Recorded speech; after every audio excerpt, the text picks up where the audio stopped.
A friendship torn apart because of ego and greed. Wrong.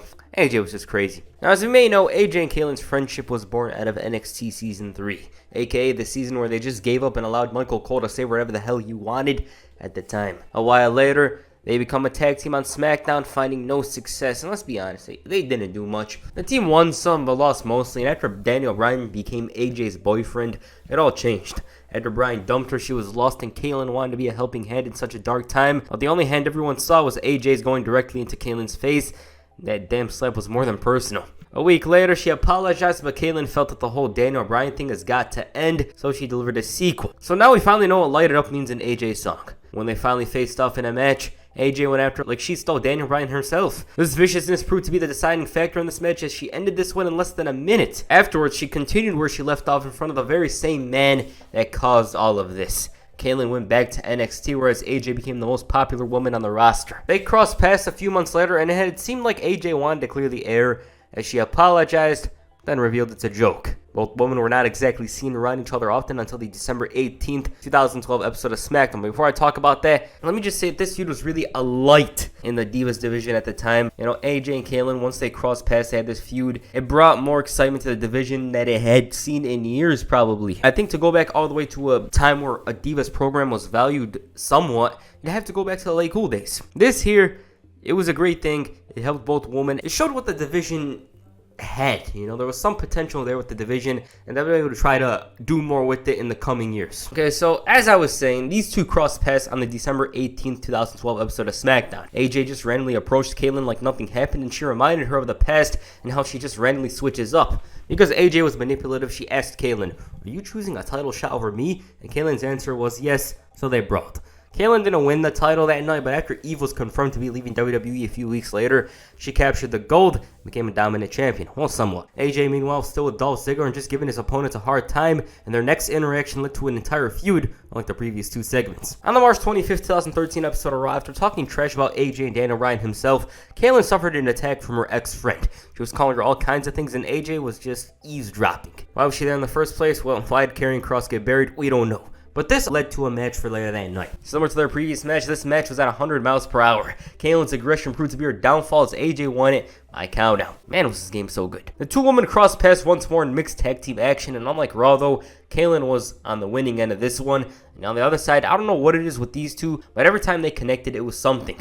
As for Kaitlyn, this spear was nothing compared to what we'd see later on. With WrestleMania on the horizon, some worked themselves into believing this would be a match on the show, and that didn't happen because this was 2013, the time where no matter what the woman did or no matter what potential they showed, they weren't valued much. I remember some attention was placed on AJ at the time for the whole WrestleMania diary thing, but she didn't feature much on the show and was only a manager to Dolph Ziggler. And then Big E almost sent her back to 2012 with this. But after a few weeks, the feud was back on.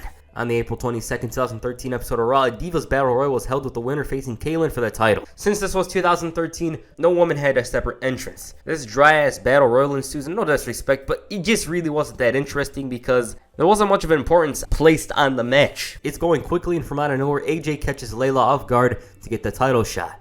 Soon enough, they get into it once more backstage, trashing each other. AJ called Kaitlyn man-arms. Kaitlyn claimed she lost to AJ last year because she held back, but now it's a different story. And then all of a sudden, somebody sent the champion a secret gift. This secret admirer had Kaitlyn all in her feelings. In other places, AJ and Kaitlyn faced off in tag team action. The Bellas left her all alone, and boom, spear, Kaitlyn wins. On the topic of the secret admirer, each woman went at one another.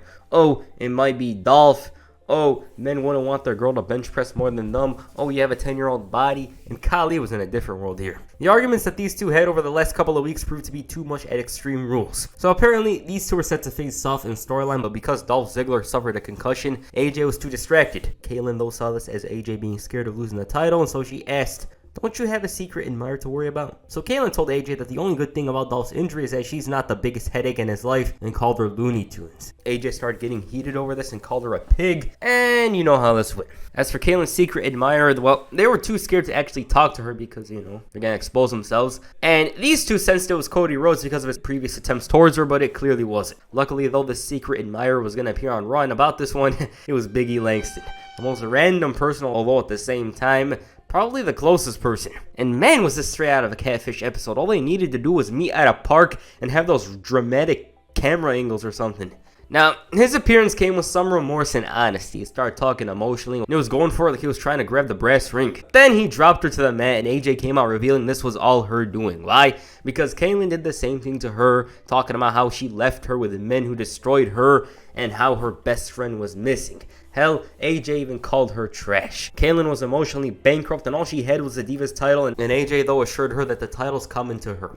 After that, according to AJ, Kaitlyn's gonna go back to the trailer park where she'll eat her heart away as a pathetic cow. Damn. Kaitlyn exploded with intensity and sent AJ to the outside, and this is how you kick up a feud. Anytime these two fight each other, it feels rough and aggressive, so they put more attention on them, and it's a good thing. Around this time, the Divas division was at a low. Eve was gone, and they lacked that big notable storyline. It was just 2-minute matches, promos are non-existent, and the only time you hear them talking is if it's on commentary or backstage. Later that week on SmackDown, Kaitlyn obliterated Oksana in light of what had transpired on the screen. After Oksana was laughing about this, the match was abandoned like this storyline. Even the referee got some. So basically, from my perspective, the build saw AJ use her own mind games to lead her astray from the title match and rely on her emotion to win, and in kayfabe, that's never a good idea, so AJ basically has the advantage. It also didn't help that Big E Langston was at ringside, and similar to every other time, these two were at it with so much heat. AJ ended up coming off less scathed, and this allowed her to slow down the pace and take control. Although her emotions very much affected her decision making as well. Soon enough though, Kaitlyn challenged that strength to find herself back into the match, and the King's asking for a spanking,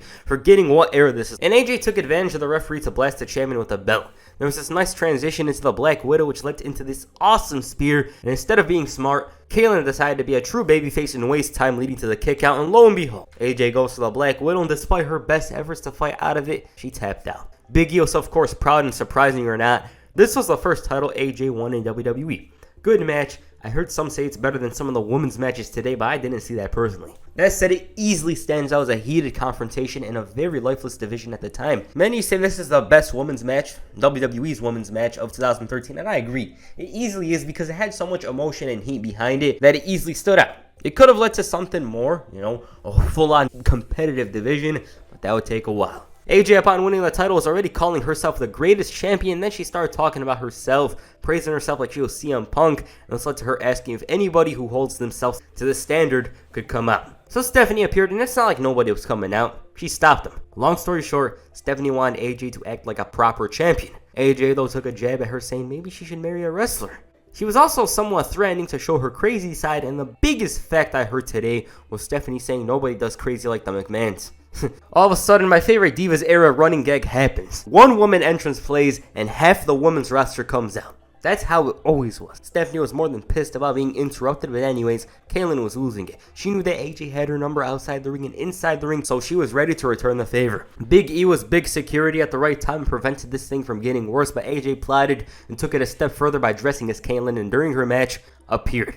Hell, she mocked her, saying she was happy that somebody was as big as her, has a deep voice like her, and Kaitlyn in the ring was ready to fight, but Layla was there. Later that week, the situation was flipped over. She made a mockery out of AJ, who, despite using the same tactic to infuriate Kaitlyn, lost after Kaitlyn claimed she was with Mark Eaton and the Doctor. Hell, Kaitlyn even claimed that she was with Lillian Garcia. This AJ Lee impression seemed to have gone under her skin, and Big E's looking like he regretted his decision. Like, man, he let her go. In the ring, AJ loses it but gets consoled with a spear. Big E this week looks like he got a race to take care of AJ, but that's not the point. Instead of all the weird tactics, AJ was straight up. She called Kaitlyn trash and brought out a picture of her modeling it to her. This was a sign of where she was heading after losing the title match. She added insult to injury on SmackDown, and Kaitlyn, on the other hand, well, once she got her hands on AJ, she almost refused to let go. It was uncontrollable rage, and this led to a Divas contract signing on the final SmackDown before Money in the Bank. This was an extremely rare sight. Not usually would you see the woman have a contract signing. Matter of fact, I can't really remember one off the top of my head. There's not many. After AJ was ready to pull a 2003 Triple H,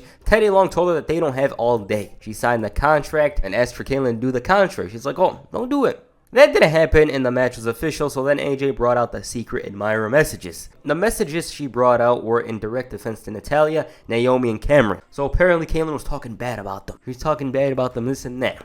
Kaitlyn smashes the phone and AJ mocks her to the enjoyment of the crowd. Once the challenger finally spoke, she realized that AJ manipulated her and she lost everything. But in spite of this, she refused to let this psychopath destroy her. Whenever AJ hears the P or C word, you know what happens. AJ's taking a beating, Big E gets slapped, and to top it all off, Kaitlyn delivered the spear with a world-class sell from AJ. Either there or Kaitlyn just went all out. But either way, it was a nice visual to see that spear go down. She literally speared her inside out. And I can't get it out of my mind. It's just something crazy. The build of the match was nice. In the Divas era, the women's build is often forgettable and just flat. Further back, you'd have to go for a meaningful women's storyline. Probably to the days of Lay Cool, like I said earlier, although I might be wrong. You can easily notice there was more effort put into this, and in turn, more of the crowd reacted to the story. At its core, this story was about the delusional AJ losing herself and in turn losing her best friend. Her efforts to bring back the previous relationship were more than unsuccessful, and despite being single-handedly responsible for the friendship going south, she felt that she was wronged, and in light of all this,